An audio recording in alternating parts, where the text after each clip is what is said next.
ayan, sa larong ito yung line-up namin versus line-up ng kalaban. So, medyo, di ko alam kung ano yung mangyayari dito ngayon.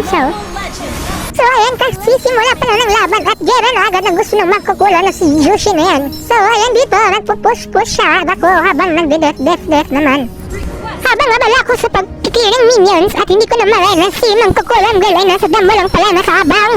So, ayan, hinatak na ako at nagsimula ng yung kanyang pangkukulam sa akin, girl. Huwag talaga ako, sinasabi ko sa'yo, mali yung kinakalaban mo. Tandaan mo lang talaga yan. At so, ayan, nabasta yung hanabe namin.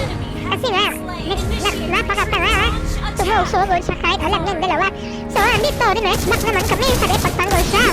At akala nung core namin, ay tayo motivate siya na, at akala niya na aagawin ko sa kanya yun. Oo, aaminin ko, may binabalak ako doon na aagawin ko sana. Kaso naunahan ako nung core namin. So ayun, babalik na sana ako sa lane ko at di ko inaasahan, nandito pala si Boy Onggoy. So ayan, feeling ko nga, magkapatid to sila nung magkukulang girl na yun. Kasi nga, marunong siyang dublin yung katawan niya, yung sarili niya. At dito, magpupush sana ako at biglang sumusugod na naman yung magkukulang girl na yan. So tumakbo yung tank namin kasi natakot na baka ihagis na naman siya sa ere.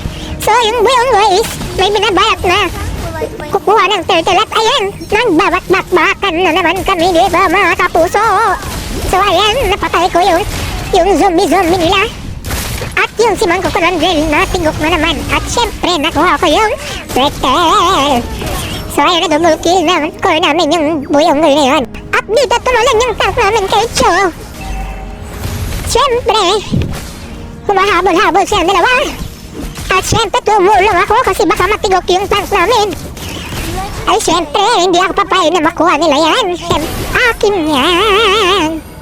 Syempre, may patipi-tipi tayo. Oh yeah.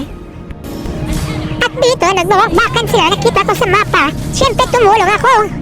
At ano naman ang may labag ko kung naubusan nila yung mga kalaban. So, bumalik ko sa lane ko. Pabida-bida ako eh. So, ayun, nagpupush sana ako dito kaso dumating yung mangkukulang girl na yan. At ayan, dumating niya yung Boy Onggoy na yan, pinagtutulungan nila ako. At ayun, nahagisa naman ako ng mangkukulang girl na yan. At ayun, napatay ako ng mangkukulang. At dito naman, pinagtutulungan nila yung MM namin. Ewan ko kung anong tip nila, ba't pinagtutulungan nila yung MM namin? Ba't doon lang pala sila umatake at hindi sa akin? Alam nilang malakas ako kaya takot sila. So ayun, napitas yung tank namin. At ayan, malakas yung MM namin. Nahagis na naman siya ng mangkukulang girl yan. Siyempre, tutulong tayo. Superhero tayo yung bida for today's video.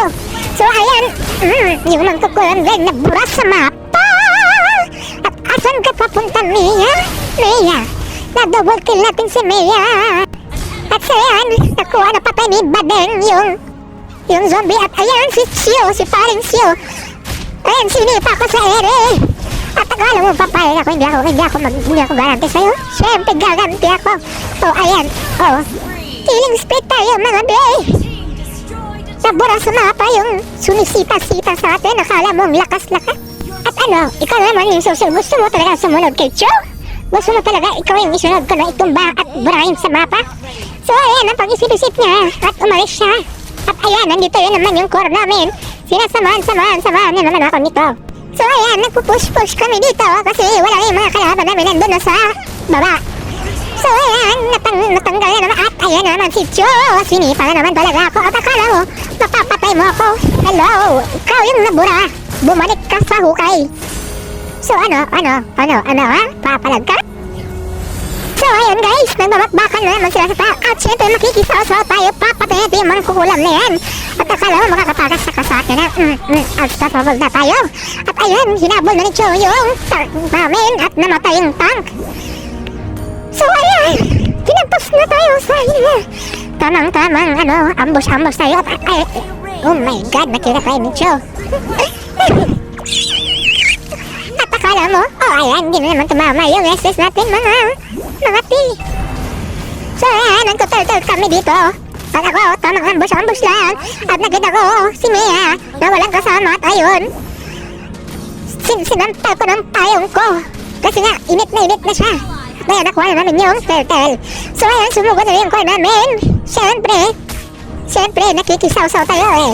O ayan, si Mia, Na-flame shot natin si Mia. At ayun naman yung Cho. So ayan, sumugo na sa tatlong tatlo sila, tapos ako lang isa. My God, ano ba yan kayo? So yung Cho talaga, lakas talaga ng loob na sumugod. Mabura ka sa mapa. At yung boy unggoy talaga na yan. Palagi na talaga. Buti nga sa'yo. Lugi ako sa'yo, be. Dalawa ka, tapos ako lang mag-isa. Minsan nga nagiging tatlo ka. At so yan, dito ang lakas ng amats ng boy captain na yan. Legendary talaga ako sa'yo. Ang lakas ng amats mo, sumusugod ka, ikaw lang mag-isa. O, ayan pa si Nea. At syempre, babalik ako, wala akong kasama eh. So ayan na, nagsisiyo. At saka akala mo, mapapatay mo talaga ako. In your dreams. So ayan, susugod talaga. Susugod talaga. At syempre, hindi ako ang mamipitas, kundi ikaw yun. Tamang pipi lang. Tamang pipi at habang nagpupush kami ito, at ayan na naman si Cho. May bayak na naman sumugod. Tatlo kami, tapos ikaw lang isa. In your dreams. So ayan, nakita na naman si Mea na walang kasama. Syempre, inunahan na namin siya. At nasapak ka ng payong ko. May pa-flicker-flicker pa nalalaman si Kuya mo, Cho. So akala mo mabubuhay ka? At saka si Mang Kukulang Bear, ewan ko kung ano nangyayari sa kanya. Nalunok siguro yung kanyang mga sorcerer. Parang push-push lang ganyan kasi nasa amin ng halak. So ayan, ayan, tawalak na namin guys.